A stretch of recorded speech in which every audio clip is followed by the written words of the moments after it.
Kawayan Bridge. Bridge made of bamboo.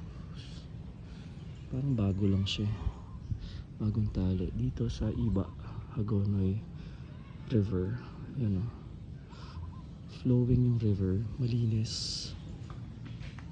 And maayos yung, I guess, kakalinis lang nila ulit. Kasi after ng typhoon, iba bumaha. I'm trying to pass here. And it's so nice. It's cool. Tapos na ako nagtabi-tabi po, mga kakiraan.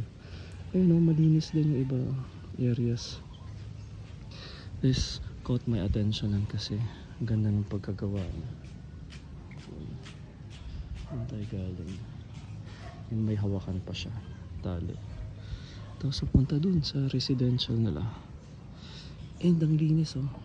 Kaya naman talagang maayos eh. Basta tulong-tulong lang.